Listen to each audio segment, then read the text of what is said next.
بسم اللہ الرحمن الرحیم۔ حدیث نبوی اور دور حاضر کے فتنے، سبق نمبر 23، حدیث نمبر 21۔ عن ابی موسیٰ رضی اللہ عنہ لا تقوم الساعة حتى يجعل كتاب الله عارا ويكون الإسلام غريبا حتى تبدو الشحناء بين الناس وحتى يقبض العلم ويهرم الزمان وينقص عمر البشر وتنقص السنون والثمرات ويؤتمن التهماء ويتهم الأمناء ويصدق الكاذب ويكذب الصادق ويكثر الهرج وهو القتل وحتى تبنى الغرف فتطاول وحتى تحزن ذوات الأولاد وتفرح العواقر ويظهر البغي والحسد والشح ويهلك الناس ويكثر الكذب ويقل الصدق وحتى تختلف الأمور بين الناس ويتبع الهوى ويقضى بالظن ويكثر المطر ويقل الثمر ويغيض العلم غيظا ويفيض الجهل فيضا ويكون الولد غيظا والشتاء قيظا وحتى يجهر بالفحشاء وتزوى الأرض زيا ويقوم الخطباء بالكذب فيجعلون حقي لشرار أمتي فمن صدقهم بذلك ورضي به لم يرح رائحة الجنة۔ ترجمہ: حضرت ابو موسیٰ رضی اللہ عنہ حضرت صلی اللہ علیہ وسلم کا ارشاد نقل کرتے ہیں کہ قیامت قائم نہ ہوگی یہاں تک کہ اللہ کی کتاب پر عمل کرنے کو شرم ٹھہرایا جائے گا، اور اسلام اجنبی ہو جائے گا یہاں تک کہ لوگوں کے درمیان کینہ عام ہو جائے گا، اور یہاں تک کہ علم اٹھا لیا جائے گا اور زمانہ بڑھا ہو جائے گا، انسان کی عمر کم ہو جائے گی، مہینہ، سال اور غلے اور پھل میں بے برکتی اور کمی ظاہر ہوگی، ناقابل بھروسہ لوگوں کو امانت دار اور امانت دار لوگوں کو ناقابل بھروسہ سمجھا جائے گا، فساد اور قتل عام ہوگا، اور یہاں تک کہ اونچی اونچی عمارتوں پر فخر کیا جائے گا، اور صاحب اولاد عورتیں غمگین ہوں گی اور بے اولاد خوش ہوں گی، اور ظلم، حسد اور لالچ کا دورہ ہوگا، لوگ ہلاک ہوں گے، جھوٹ کی کثرت ہوگی اور سچائی کم، یہاں تک کہ لوگوں کے درمیان بات بات میں جھگڑا اور اختلاف ہوگا، خواہشات کی پیروی کی جائے گی، اٹکل پچو فیصلے دیے جائیں گے، بارش کی کثرت کے باوجود غلے اور پھل کم ہوں گے، علم کے سوتے خشک ہوتے جائیں گے، اور جہالت کا سیلاب امڑ آئے گا، اولاد غم اور غصے کا سبب ہوگی، اور ٹھنڈی کے موسم میں گرمی ہوگی، اور یہاں تک کہ بدکاری کھلم کھلا ہونے لگے گی، زمین کی تنابیں کھینچ دی جائیں گی، خطیب اور مقرر جھوٹ بکیں گے، حتیٰ کہ میرا حق یعنی شریعت کا منصب میری امت کے بدترین لوگوں کے لیے تجویز کریں گے، بس جس نے ان کی تصدیق کی اور ان کی تحقیقات پر راضی ہوا اسے جنت کی خوشبو بھی نصیب نہیں ہوگی۔ اس حدیث میں واقع بعض جملوں کی تشریح ماقبل میں گزر چکی ہے جہاں دوسری حدیثوں میں وہ آئے ہیں، اور بعض جملے بالکل واضح ہیں، لہذا یہاں صرف ان جملوں کی تشریح کی جاتی ہے جو اوپر مذکور نہیں ہوئے یا جن کی تشریح کی ضرورت ہے۔ لا تقوم الساعة حتى يجعل كتاب الله عارا، قیامت اس وقت تک قائم نہ ہوگی جب تک اللہ کی کتاب کو شرم اور عار نہ بنا لیا جائے گا، یعنی علامات قیامت میں سے یہ بھی ہے کہ لوگ قرآن پڑھنے، سیکھنے اور اس پر عمل کرنے کو ذلت سمجھ لیں گے، جیسے بہت سے گھرانوں میں حفاظ، علماء، طلباء کو ذلیل خیال کیا جاتا ہے، اور اس کے بالمقابل انگریزی تعلیم اور عصری علوم کو عزت کی چیز سمجھا جاتا ہے۔ یہ بھی دراصل اس حدیث کا مصداق ہے، چنانچہ آج نہ دینی تعلیم کی اہمیت ہے، نہ قرآن پاک کے حفظ کرنے اور پڑھنے کی کوئی قدر و منزلت ہے، بلکہ الٹا اس تعلیم کی حقارت اور ذلتی دیکھنے کو ملتی ہے۔ وَيَكُونُ الْإِسْلَامُ غَرِيبًا، اور اسلام اجنبی ہو جائے گا۔ ایک حدیث میں فرمایا گیا کہ اسلام اجنبیت کی حالت میں شروع ہوا اور عنقریب اسی حالت کی طرف لوٹ جائے گا، اور اجنبی ہونے کا مطلب یہ ہے کہ لوگ اس سے اور اس کی تعلیم سے اتنے دور ہو جائیں گے کہ ان کو یہ باتیں اجنبی اور نئی معلوم ہوں گی، اور لوگ آسانی سے اس کو قبول نہ کریں گے، جیسے اسلام اپنی ابتدا میں بھی اسی طرح تھا کہ صرف چند تھوڑے لوگوں میں رائج ہوا اور اس کو آسانی کے ساتھ قبول نہیں کیا گیا۔ فتح الملہم میں علامہ شبیر احمد عثمانی رحمۃ اللہ علیہ نے اس حدیث کی شرح میں قاضی عیاض رحمۃ اللہ علیہ سے نقل کیا ہے کہ اسلام چند تھوڑے لوگوں میں ظاہر ہوا، پھر وہ پھیلا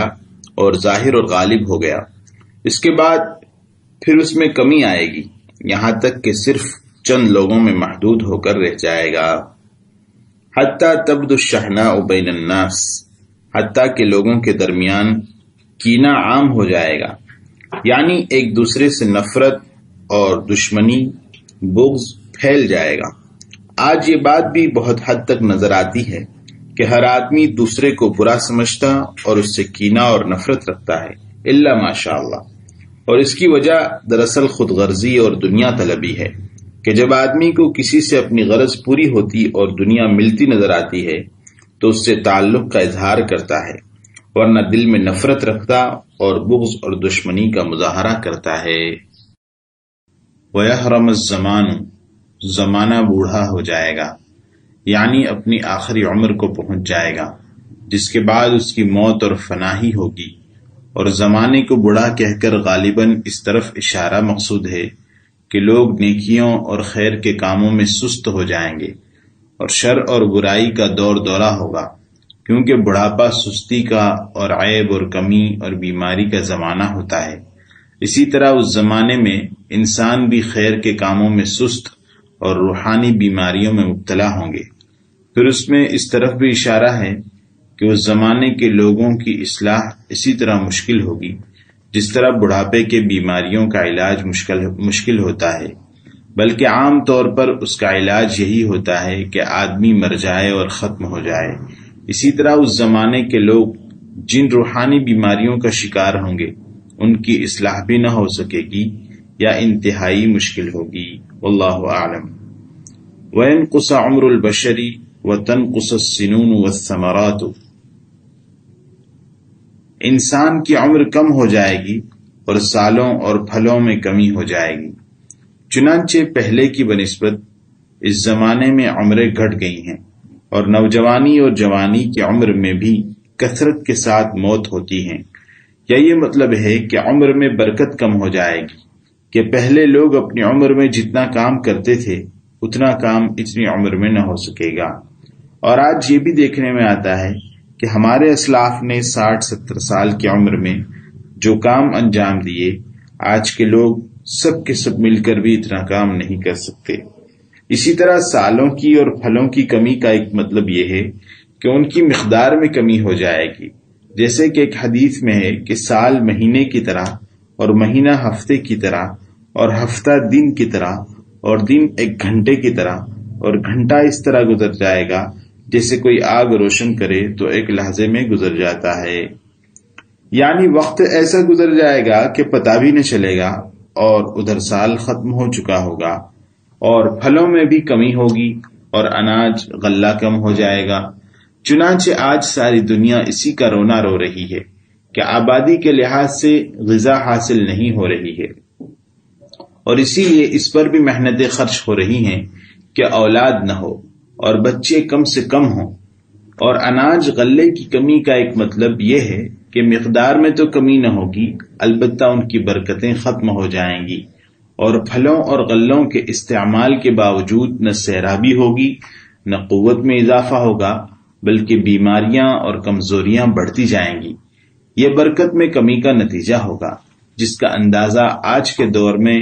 اچھی طرح ہو رہا ہے۔ یہ قسم قسم کے کھانے اور لذیذ سے لذیذ تر پینے کی چیزیں ہونے کے باوجود کسی غذا میں وہ قوت اور طاقت نہیں ہے جو کسی زمانے میں تھی۔ وَحَتَّى تُبْنَى الْغُرَفُ فَتُطَاوَلَ، اور یہاں تک کہ اونچی عمارتیں بنائی جائیں گی اور ان پر فخر کیا جائے گا۔ ایک حدیث میں ہے کہ اللہ کے رسول صلی اللہ علیہ وسلم نے حضرت جبرائیل علیہ السلام کے یہ پوچھنے پر کہ قیامت کی علامات کیا ہیں، قیامت کی علامتیں بیان فرمائیں۔ اور ان میں یہ بھی فرمایا کہ تو دیکھے گا کہ بکریاں چرانے والے فقیر لوگ جو ننگے پیر اور ننگے جسم رہنے والے ہیں عمارتوں پر فخر کریں گے۔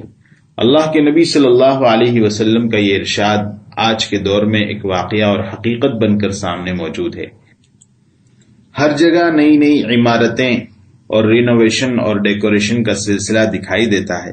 اور امیر و غریب، شاہ و گدا، سب کے سب اس کے پیچھے لگے ہوئے ہیں اور فخر و ناز کر رہے ہیں۔ وَحَتَّى تَحْزَنَ ذَوَاتُ الْأَوْلَادِ وَتَفْرَحَ الْعَوَاقِرُ، یہاں تک کہ صاحب اولاد عورتیں غمزدہ اور بے اولاد عورتیں خوش ہوں گی۔ جب سے دنیا میں فیشن پرستی کا دور دورہ ہوا اور عیاشی اور فحاشی کو ترقی حاصل ہوئی، دنیا والوں کے نظریات اور خیالات اور عقل و سمجھ کے پیمانے ہی بدل گئے۔ پہلے زمانوں میں عورت کا بانجھ ہونا اور بے اولاد ہونا عیب تھا، اور اس کی وجہ سے عورتیں رنج و غم کرتی تھیں، اور عورت کا صاحب اولاد ہونا خوشی اور مسرت کا پیغام ہوتا تھا۔ مگر اب معاملہ الٹا ہے، بچوں کے ہونے پر فکر اور پریشانی محسوس کرتے ہیں اور غم اور رنج کا اظہار کرتے ہیں، اور اولاد کے نہ ہونے پر خوشی اور مسرت کا اظہار کرتے ہیں، اور بچوں کے کم کرنے یا نہ ہونے کی تدبیریں کی جاتی ہیں۔ اور آج کل نوجوان جوڑے اپنی عیاشی اور فحاشی کے تقاضوں کو پورا کرنے کے لیے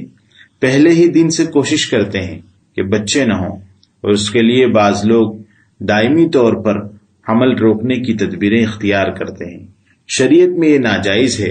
اور اس حدیث سے معلوم ہوا کہ اولاد کے نہ ہونے پر خوشی بھی قیامت کی نشانیوں میں سے ہے۔ وَيُقْضَى بِالظَّنِّ، اٹکل پچو فیصلے دیے جائیں گے، یعنی شریعت کے احکام کا علم نہ ہونے کے باوجود اپنے قیاس اور گمان کی بنیاد پر لوگ فیصلے کریں گے، اور حق کو باطل اور باطل کو حق قرار دیں گے، اور حقدار کو محروم اور غیر حقدار کو حقدار قرار دیں گے۔ آج بہت سی مسجدوں میں کمیٹی کے جاہل لوگ فیصلے کرنے کی جرات کرتے ہیں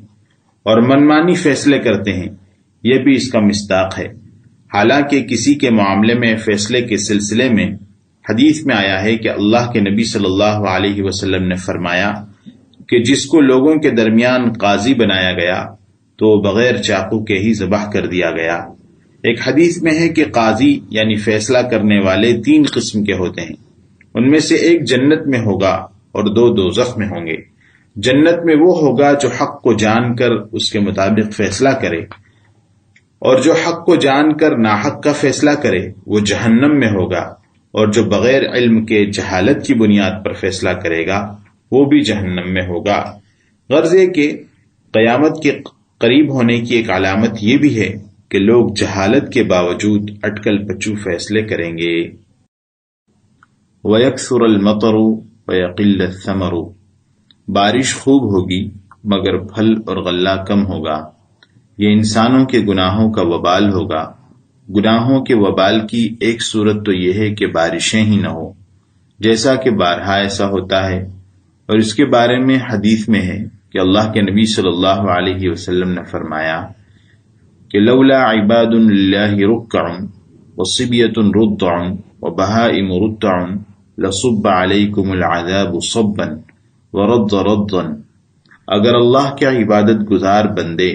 اور دودھ پینے والے بچے اور چرنے والے جانور نہ ہوتے تو تم پر گناہوں کی وجہ سے عذاب ڈال دیا جاتا۔ اور کبھی ایسا ہوتا ہے کہ بارش تو خوب ہوتی ہے